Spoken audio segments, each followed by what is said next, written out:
अकबर बीरबल हरे घोड़े की कहानी। एक शाम राजा अकबर अपने प्रिय बीरबल के साथ अपने शाही बगीचे की सैर के लिए निकले। वह बगीचा बहुत ही शानदार था। चारों ओर हरियाली ही हरियाली थी और फूलों की भीनी भीनी खुशबू वातावरण को और भी खूबसूरत बना रही थी। ऐसे में राजा को जाने क्या सूझा कि उन्होंने बीरबल से कहा कि बीरबल, हमारा मन है कि इस हरे भरे बगीचे में हम हरे घोड़े में बैठकर घूमें। इसलिए मैं तुम्हें आदेश देता हूँ कि तुम 7 दिन के अंदर हमारे लिए एक हरे घोड़े का इंतजाम करो।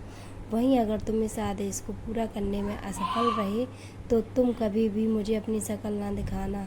इस बात से राजा व बीरबल दोनों वाकिफ थे कि आज तक दुनिया में हरे रंग का घोड़ा नहीं हुआ है। फिर भी राजा चाहते थे कि बीरबल किसी बात पे अपनी हार स्वीकार करें। इसी कारण उन्होंने बीरबल को ऐसा आदेश दिया, मगर बीरबल भी बहुत चालाक थे। वो भली भांति जानते थे कि राजा उनसे क्या चाहते हैं। इसीलिए वो भी घोड़ा ढूंढने का बहाना बनाकर 7 दिनों तक इधर उधर घूमते रहे।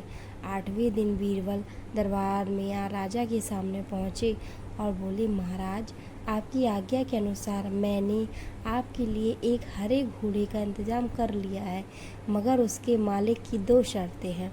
राजा ने उत्सुकता से पूछा।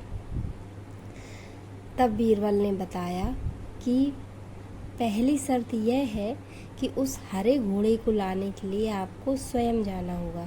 राजा इस शर्त के लिए तैयार हो गए। फिर उन्होंने दूसरी शर्त के बारे में पूछा। तब बीरबल ने कहा, घोड़े के मालिक की दूसरी शर्त ये है कि आपको घोड़ा ले जाने के लिए सप्ताह के 7 दिन के अलावा कोई और दिन चुनना होगा। यह बात राजा हैरानी से बीरबल की ओर देखने लगे।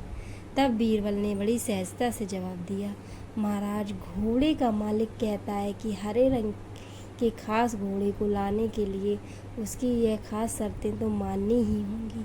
राजा अकबर बीरबल की इस चतुराई भरी बात सुनकर खुश हो गए और मान गए कि बीरबल से उसकी हार मनवाना वाकई में बहुत मुश्किल काम है। तो इस कहानी से सीख मिलती है कि सही सूझबूझ और समझदारी के साथ नामुमकिन लगने वाले काम को भी आसानी से किया जा सकता है। तो बच्चों, ये कहानी कैसी लगी ज़रूर बताइएगा और ऐसी कहानियों के लिए इस चैनल को सब्सक्राइब करिएगा। धन्यवाद।